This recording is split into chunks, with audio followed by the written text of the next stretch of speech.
Assalamualaikum warahmatullahi wabarakatuh.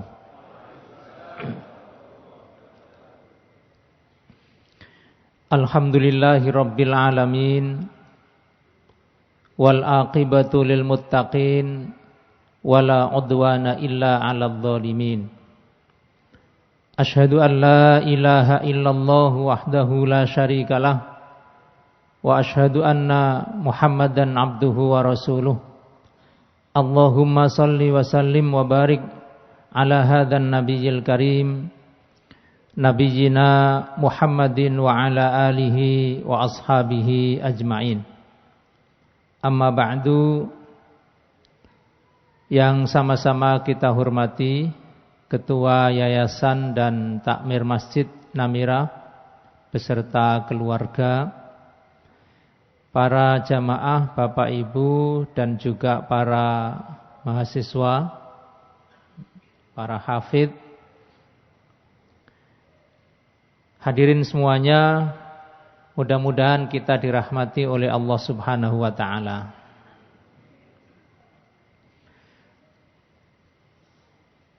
Mengawali pengajian kita pada malam hari ini, kita bersyukur kepada Allah sampai hari ini kita masih diberi nikmat iman, nikmat Islam, nikmat sehat dan juga nikmat sempat. Mudah-mudahan syukur kita terhadap nikmat-nikmat ini menjadikan nikmat itu ditambah oleh Allah Subhanahu wa ta'ala. Amin ya rabbal alamin. Mari kita lanjutkan pengajian tafsir kita, tafsir surat Al-Fath. Dan pada malam hari ini kita bersama-sama akan membahas ayat yang ke-15.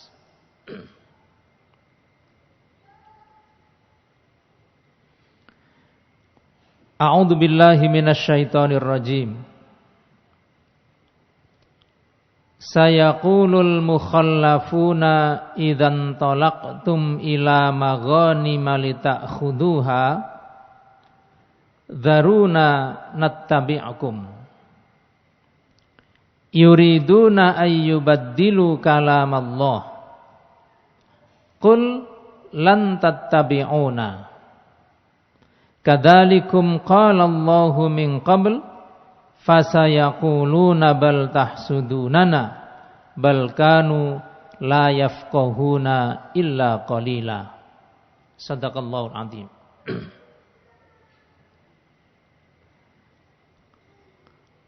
Ayat ini menjelaskan kepada kita tentang sekian karakter orang munafik.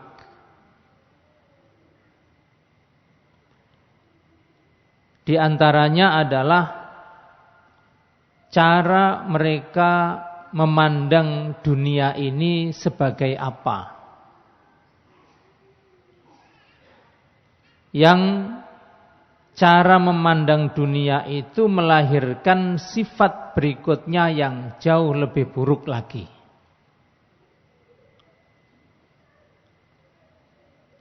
Mari kita lihat sama-sama ayatnya.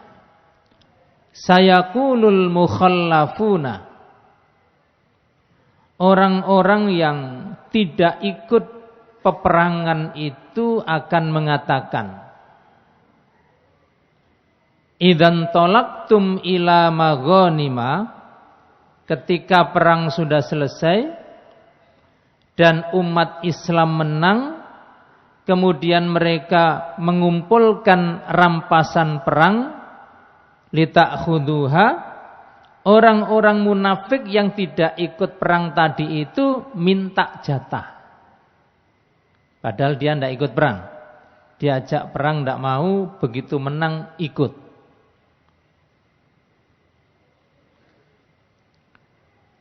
Dzaruna nattabi'kum.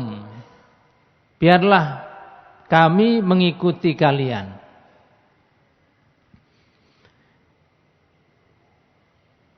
sifat orang munafik itu di ayat ini, kalau ada amal soleh, dia tidak semangat ikut. Contohnya perang.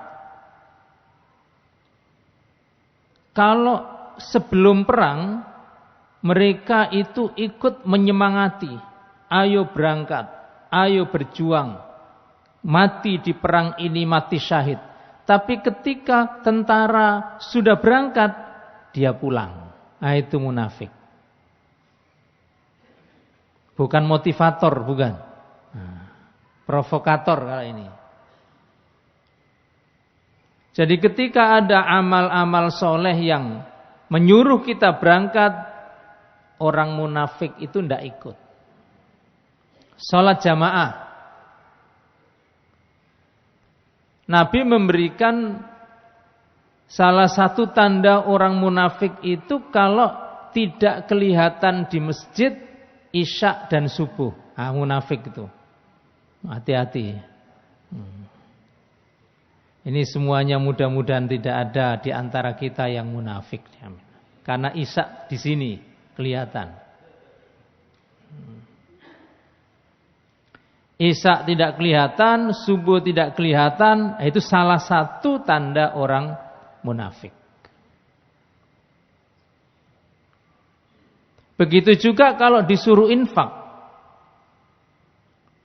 Mereka juga ikut memberi semangat, ayo berinfak, ayo berzakat, ayo nyumbang, ayo bantu. Giliran orang lain nyumbang, dia enggak. Itu munafik. Kalau di antara kita ada penyakit itu, ketahuilah ada sifat nifak di dalam diri kita. Na'udzubillah. Nah, ini juga begitu. Mereka tidak ikut perang. Tapi begitu Nabi dan kaum muslimin perang, menang, waktunya ngumpulkan ghanimah, mereka minta bagian. Dzaruna nattabi'kum. Biarkan kami ikut bersama kalian mengumpulkan ghanimah atau rampasan perang. Berjuang gak melu, menang ngaku. Itu munafik.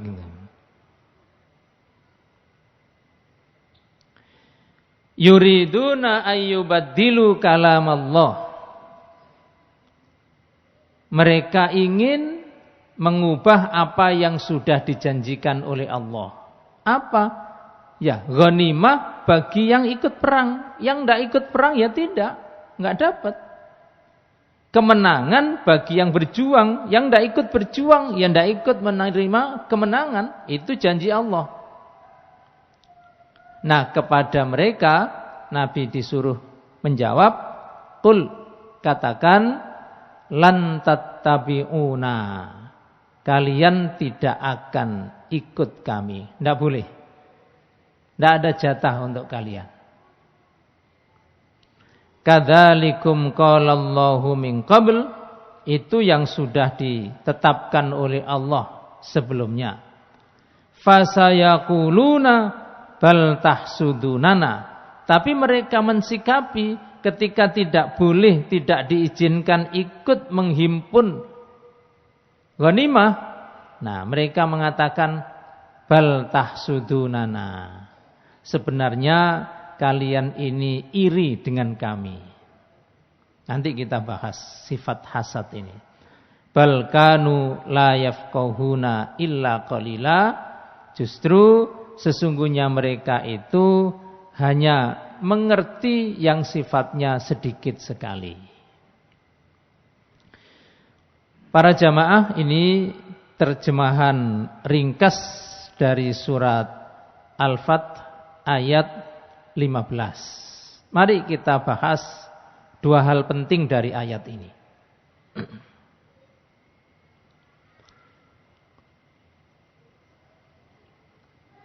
Allah subhanahu wa ta'ala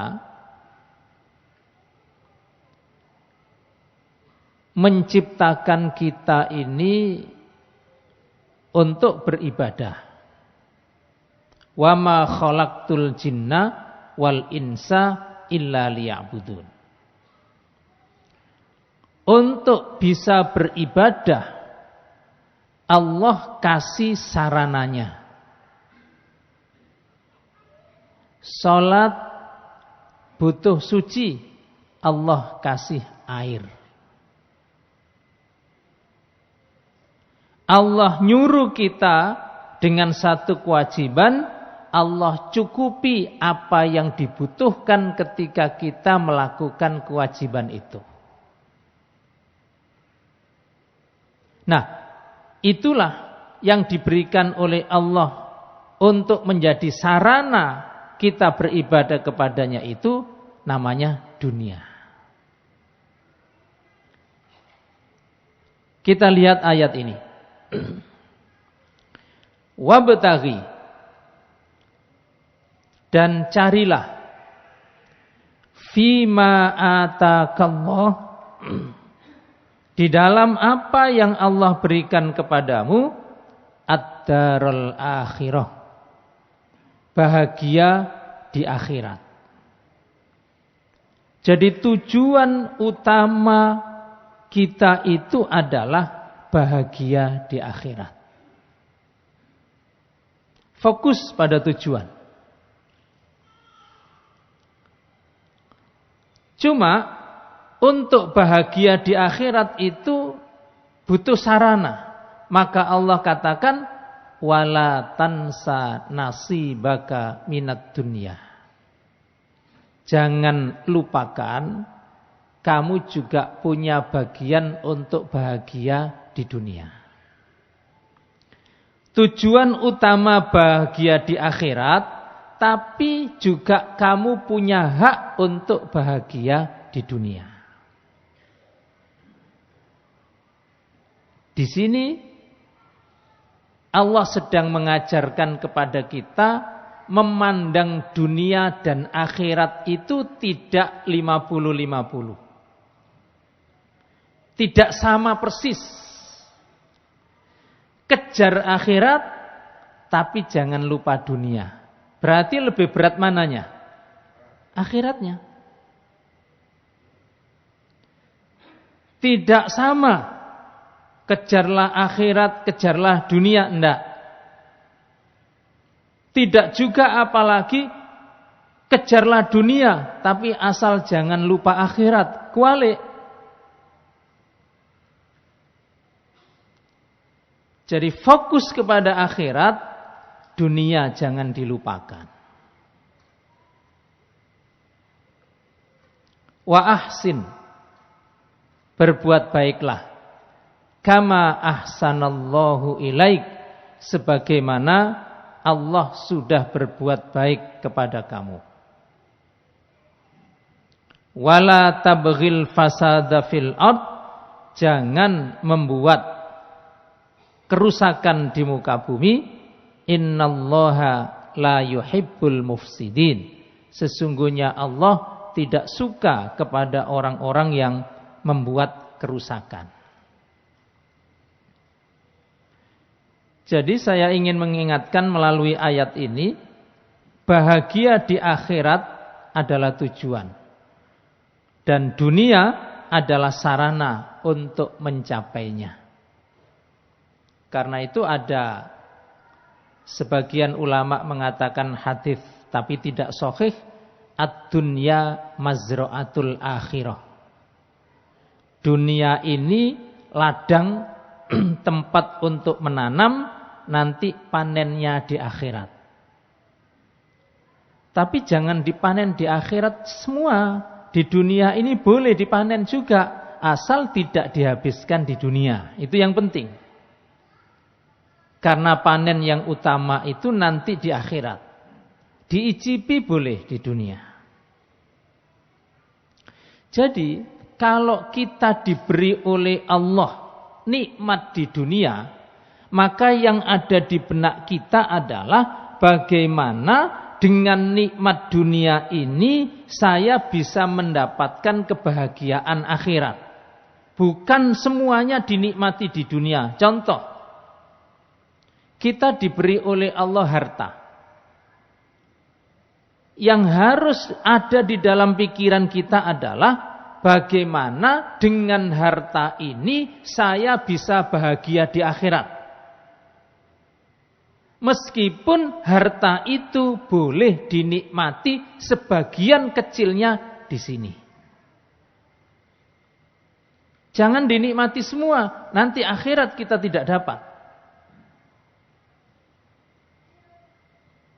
Karena Nabi mengatakan, hartamu itu adalah yang kamu infakkan. Itu harta.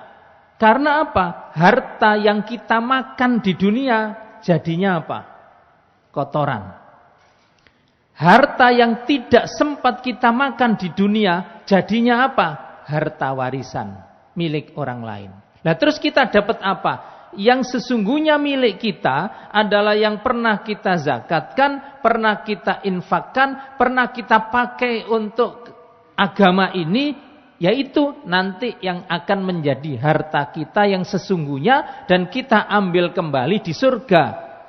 Yang infaknya banyak, sedekahnya banyak, nanti di surganya juga banyak dapatnya. Tapi yang infaknya saijrit-ijrit, nanti di surga juga sedikit nikmatnya. Walaupun sudah di surga. Itulah harta kita yang sesungguhnya. Sekali lagi, harta yang sempat kita nikmati di dunia, kalau kita makan, kita minum sekarang, jadinya kotoran itu. Yang kita mati belum sempat kita nikmati, bukan milik kita juga, miliknya ahli waris. Terus yang milik kita yang mana? Yang pernah kita infakkan itu. Itu saja. Infak fi sabilillah, membiayai orang menuntut ilmu, membangun masjid dan madrasah, menolong fakir miskin, dan lain-lain. Hanya itu. Kalau infaknya itu hanya tiap Jumat, terus kepingin swargane dhuwur, ya gak mungkin. Wong tiap Jumat itu ya sing dilebokno itu muni. Nek munine buwanter ya jumlahe gak akeh berarti, klothak ngono biasane ya. 500-an loro gitu ya.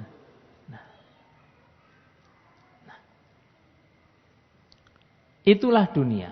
Kita dikasih oleh Allah rizki bisa bangun rumah. Yang harus ada di benak kita adalah rumah ini bagaimana bisa mengantarkan saya, istri saya, anak-anak saya nanti dapat rumah lagi yang lebih baik di surga itu. Kalau orientasinya rumah surga, maka kegiatan di rumah itu menjadi jelas.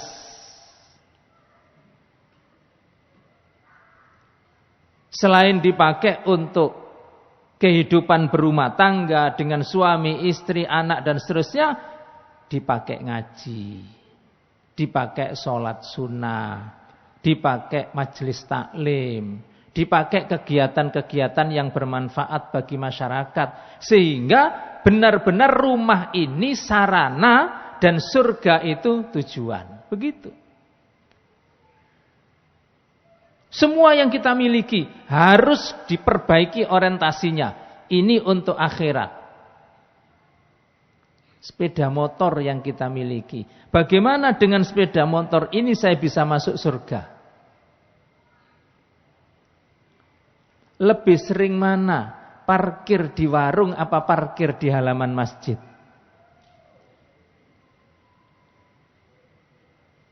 Lebih lama mana?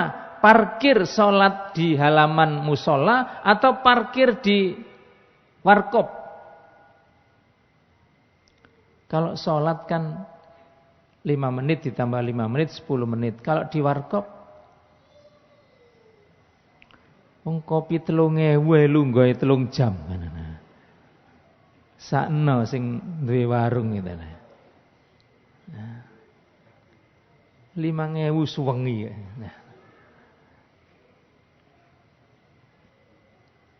Ono ta wong ino gini.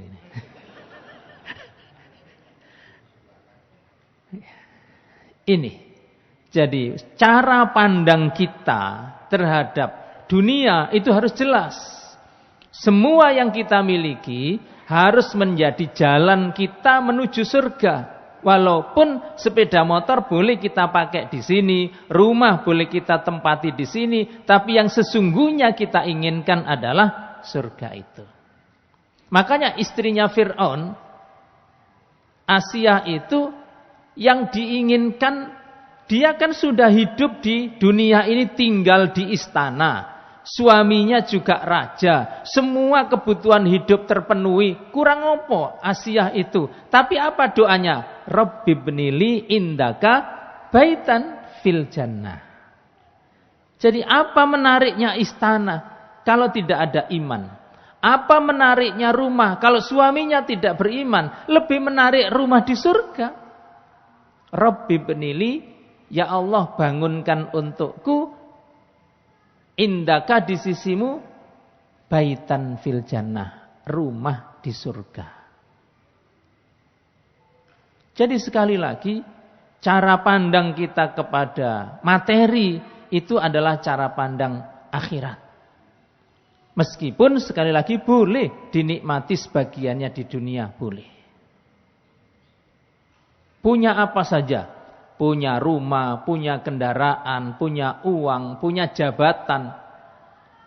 Ketika saya terpilih jadi kepala desa, bukan ya, ini contoh. Ketika saya misalnya terpilih jadi kepala desa, bagaimana ketika saya memangku jabatan kepala desa ini membuat saya masuk surga? Itu. Jadi orientasinya adalah orientasi surga. Ketika saya menjadi kepala desa, bagaimana semua masjid penuh. Pak RT selain mengumumkan rapat, selain bagi KTP, digaji tambah untuk ngobrai orang ke masjid. Berapa tunjangannya Pak RT itu? Kewecil ditambah untuk ngetuk pintu rumahnya warga sholat subuh. Selama saya jadi kepala desa, semua masjid harus ramai, semua majelis taklim harus hidup, semua orang miskin, anak yatim terperhatikan, keamanannya dijamin, kebersihannya bagus, kan begitu. Itu jabatan kepala desa menuju surga. Walaupun tidak minta 9 tahun, warganya yang minta. Gak perlu demo, warganya yang minta diperpanjang. Nun sewu be ana kepala desa no kene. Nah, itu. Kalau menjabat itu bagus, masyarakat merasakan itu minta. Seandainya sudah selesai, ikut pemilihan lagi, dipilih lagi. Karena terasa manfaatnya. Kalau tidak terasa manfaatnya ya lapo dawa-dawa kan. Suwe-suwe lapo. Itulah sekali lagi cara kita memandang dunia.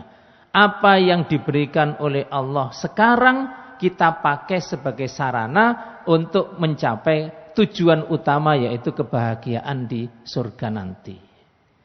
Dunia diberikan oleh Allah kepada kita agar kita bisa menikmatinya selama tetap dalam ridhonya. Silahkan. Kita tidak dilarang menjadi kaya dalam Islam itu. Tidak. Bahkan umat Islam itu harus kaya.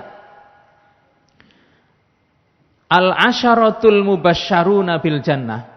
10 sahabat yang dijamin masuk surga, itu 9 diantaranya kaya. Atau kalau diperkecil, khulafaur rasyidin yang 4 itu, 4-4-nya atau 3 diantaranya kaya. Yang miskin cuma 1, Ali bin Abi Thalib. Mereka ahli surga, mereka kaya raya.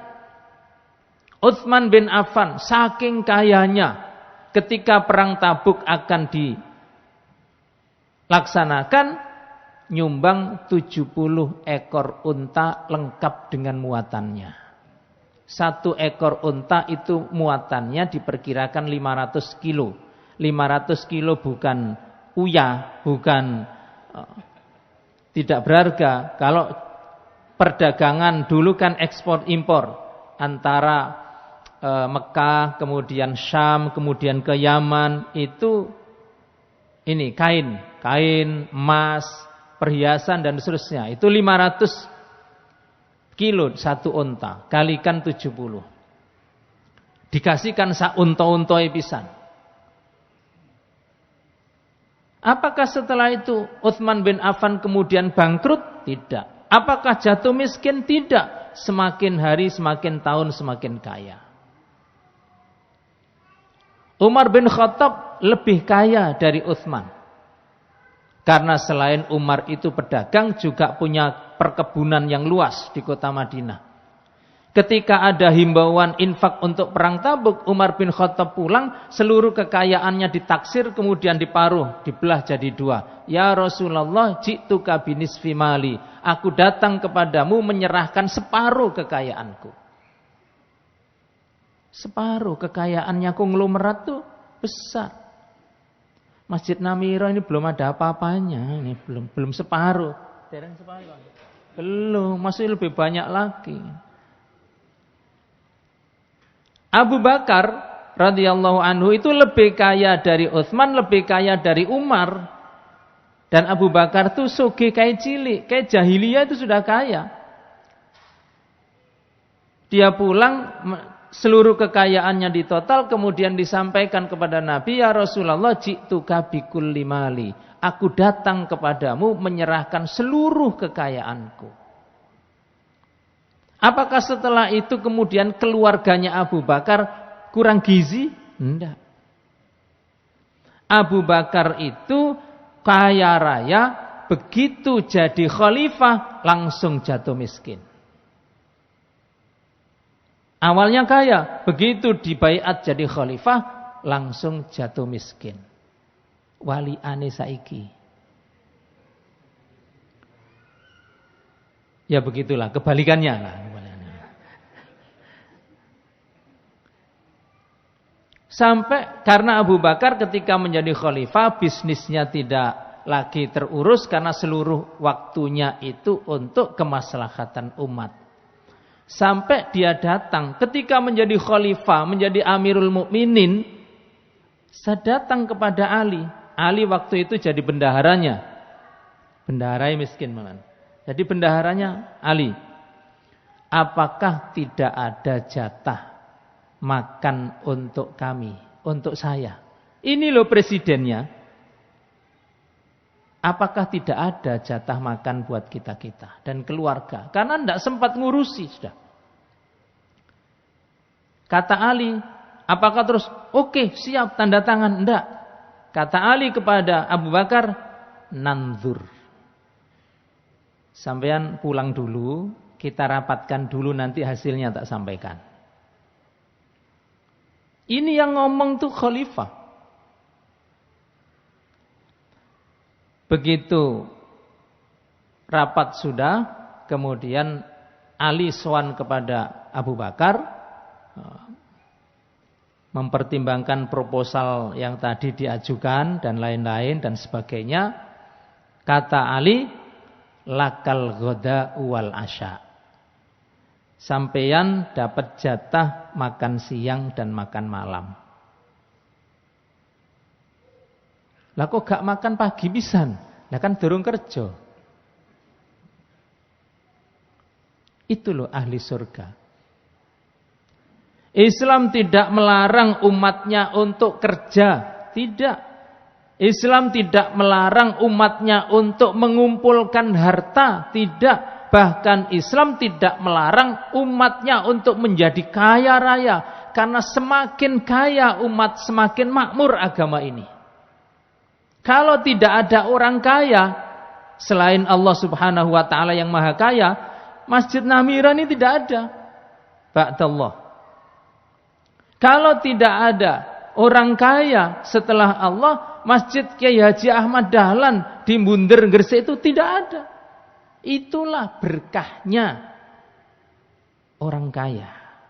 Dan semakin banyak orang kaya, semakin agama ini syiarnya luas.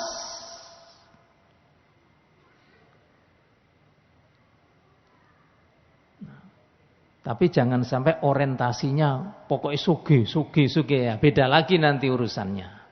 Enggak jadi kuliah nanti ini.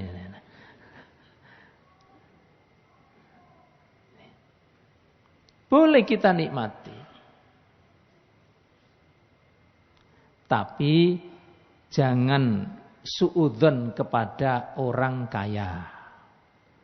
Jangan suudzon kepada orang yang punya jabatan. Jangan suudzon itu maksudnya biyen durung dadi bupati mobile apa? Avanza. Bareng saiki dadi bupati mobile Mercy. Jangan suudzon. Lalek bupati mobile Avanza. Terus kapan menunaikan tugasnya? Wong bolak-balik mogok.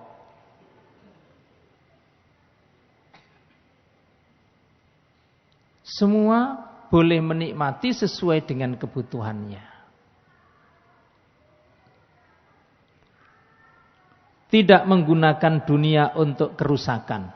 Maka di ayat tadi Allah mengatakan wala tabghil fasada fil ardi. Bagaimana menggunakan dunia untuk berbuat kerusakan itu? Sombong, maksiat, melalaikan akhirat. Orang sombong itu merusak. Contohnya iblis. Iblis itu sombong dengan asal usul. Khalaqtani min narin wa khalaqtahu min tin. Kau ciptakan aku dari api dan kau ciptakan Adam itu dari tanah. Kok saya yang disuruh sujud kepada Adam? Dia merasa api lebih mulia dari tanah. Yang itu kemudian menjadikannya sombong. Ada orang yang sombong karena warna kulit. Orang kulit putih merasa lebih mulia daripada orang kulit berwarna dan kulit hitam. Sombong. Itulah yang menyebabkan orang barat kemudian dulu di abad pertengahan menyebar ke seluruh benua Asia dan Afrika untuk apa? Menjajah. Sombong itu merusak. Maka penjajah-penjajah itu kan semua datangnya dari Eropa. Tidak ada negara Asia menjajah itu siapa? Paling Jepang. Asal usul. Fir'aun itu juga sombong, merusak. Fir'aun itu sombong dengan kekuasaannya, merusak. Sampai-sampai saking sombongnya membuat kebijakan semua bayi lahir laki-laki bunuh. Kalau perempuan biarkan hidup. Ingin melanggengkan dinasti atau rejim Fir'aunnya. Maka kebijakan-kebijakannya merusak. Semua yang punya sifat sombong pasti merusak. Fir'aun, Qarun, Haman, dan lain-lain. Yang kedua maksiat. Ini sudah jelas. Maksiat itu merusak. Jangan gunakan nikmat untuk maksiat. Tadi sudah saya sampaikan. HP ini bisa dipakai ibadah, bisa juga dipakai berdosa. Bisa dipakai untuk taat, bisa juga dipakai untuk maksiat. Semua ada di sini. Bisa dipakai untuk ngaji, bisa dipakai untuk selain ngaji. Bisa dipakai untuk mendengarkan ceramah, bisa dipakai untuk melihat film porno. Sama, semua ada di sini. Nah, ketika kita menerima nikmat dari Allah, jangan gunakan untuk merusak.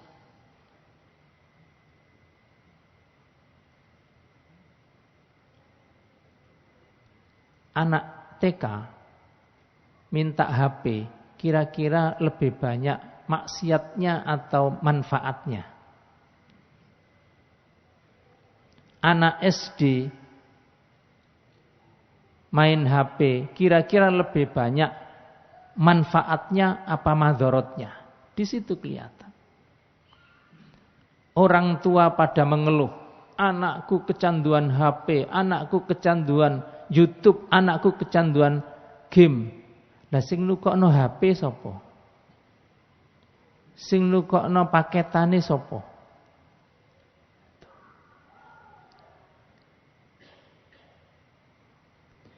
Dan yang ketiga, jangan gunakan harta atau sarana di dunia ini untuk membuat kita lalai. Sampai tidak mendengar adzan, sampai tidak ke masjid, subuh kesiangan, dan lain-lain gara-gara nikmat Allah. Jangan. Kalau itu nanti dicabut oleh Allah, naudzubillah, nikmatnya. Ini yang pertama. Jadi melalui Al-Fatih ayat 15 kita mendapat pelajaran penting cara memandang dunia. Tujuan kita adalah akhirat, dunia ini sarananya. Jangan dibalik. Yang kedua, di ayat ini juga ada penjelasan tentang satu penyakit yang merusak juga, yaitu hasad.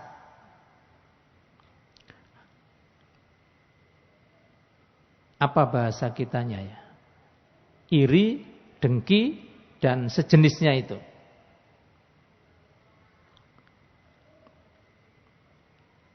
Melihat ada orang mendapat nikmat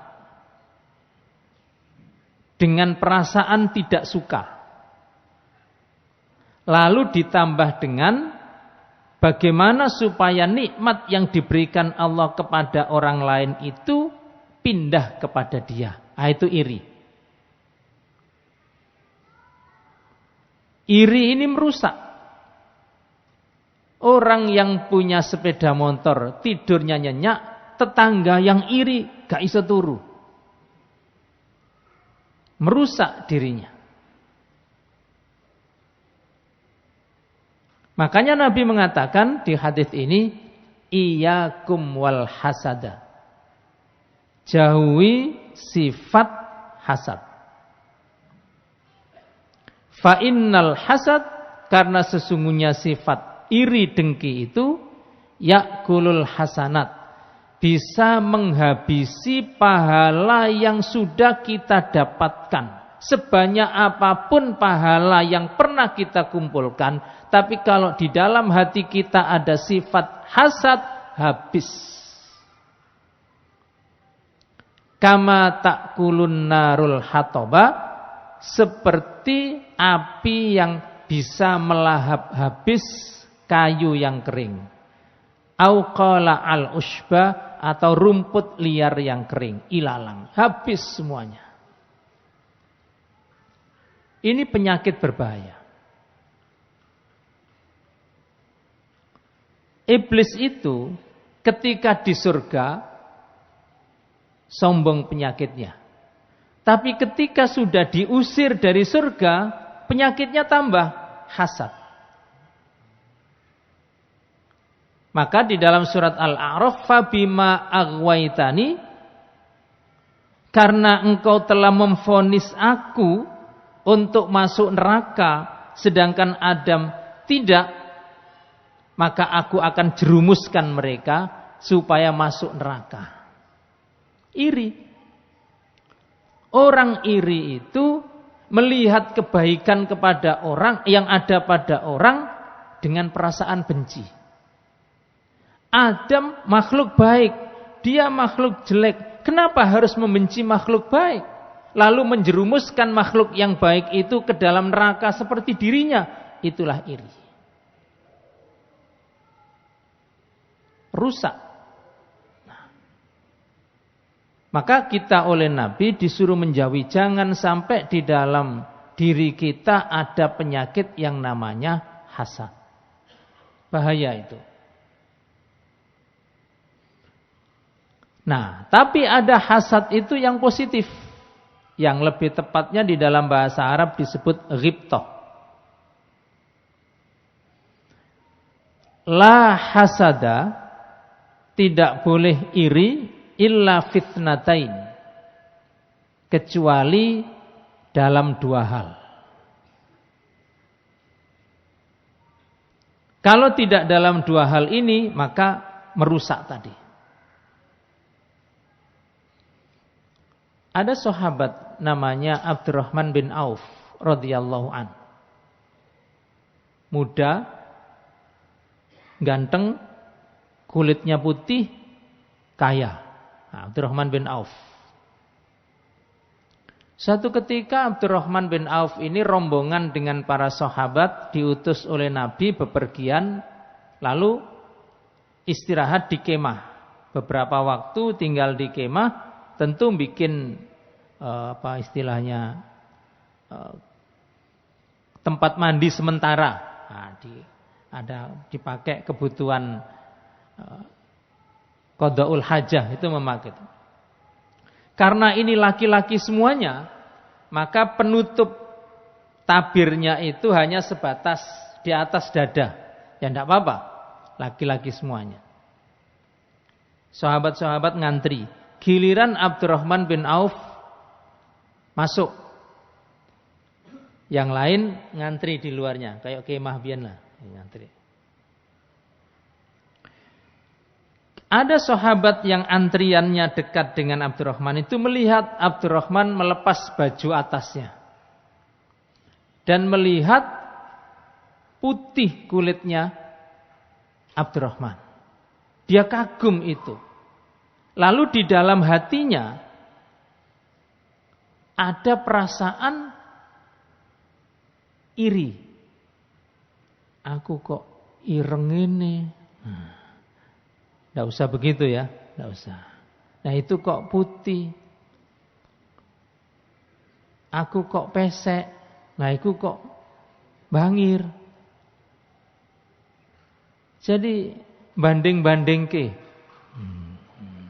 Apa sih, nyaing-nyaing ke gitu ya.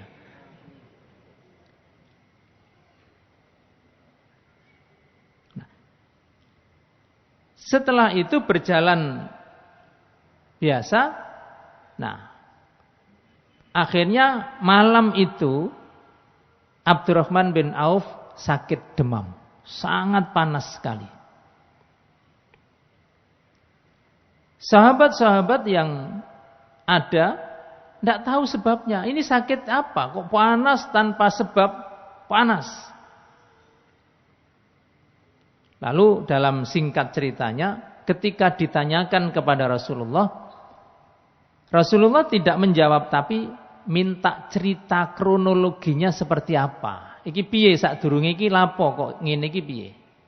Sahabat yang antriannya dekat Abdurrahman tadi cerita dari A sampai seterusnya Z.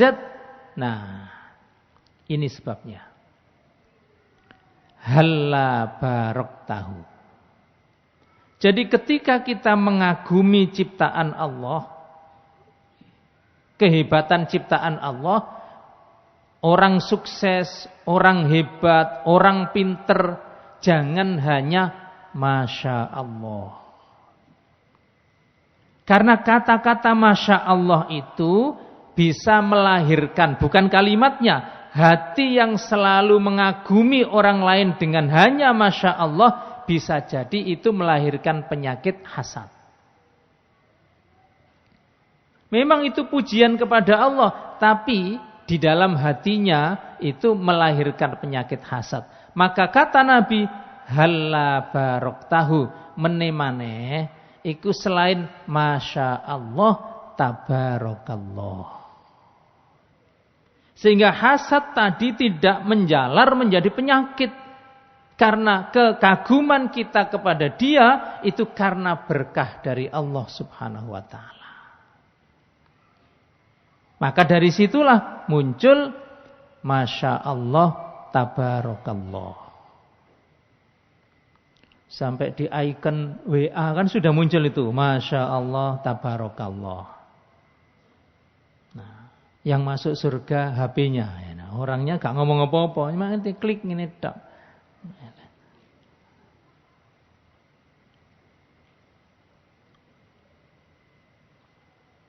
Nah, itu akibat dari hasad. Nah, ada hasad yang boleh. La hasada illa fitnatain. Tidak boleh hasad kecuali dalam dua hal ini. Yang pertama, rajulun. Kita boleh iri kepada orang atahullahu malan. Ada orang dikasih oleh Allah kaya, dijadikan oleh Allah memiliki kekayaan harta yang banyak jumlahnya. Kita ketemu dengan konglomerat. Fasallatahu ala halakatihi fil haq. Kemudian hartanya itu digunakan, dibagi-bagi, diinfakkan sampai habis dalam hal kebaikan. Kalau ketemu orang begitu, boleh iri. Iri yang positif. Ada orang kaya, dermawan, boleh kita iri. Piye aku iso sugih kaya ngono. Iso mbangun rumah sakit, iso mbangun masjid, iso berangkatno haji keluargane. Boleh iri.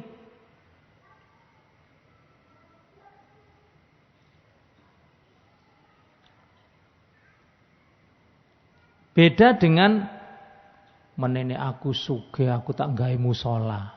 Beda itu. Belum tentu sugih soalnya. Angen-angen itu. Tapi bagus cita-citanya.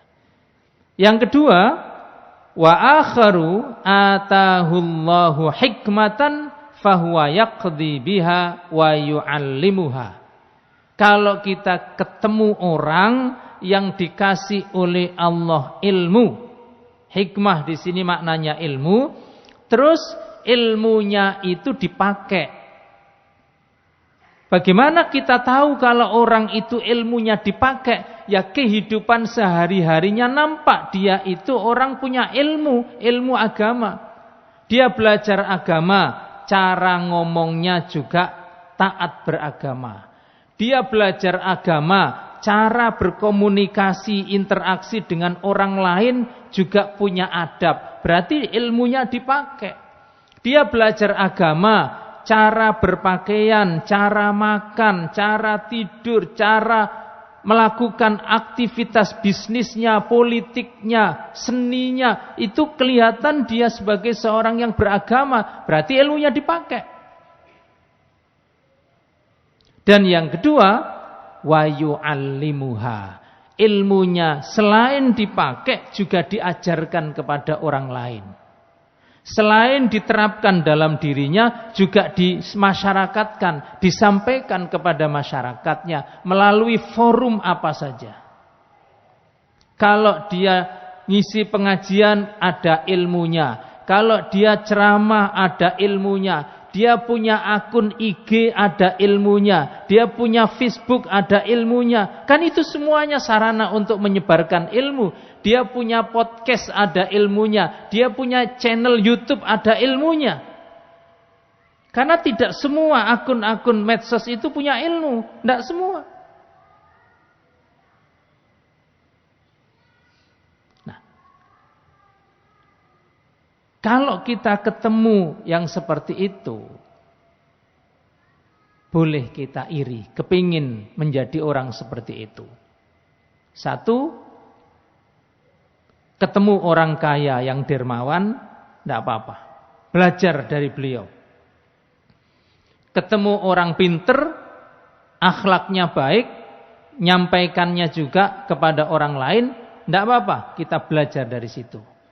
Itu iri yang diperbolehkan. Kalau orang munafik tadi, di ayat 15 tadi, itu benar-benar hasad. Orang Yahudi juga hasad. Hasadam min indi anfusihim. Kenapa? Karena orang Yahudi di dalam kitab suci mereka punya penjelasan bahwa nanti ada nabi akhir zaman. Mereka sudah tahu.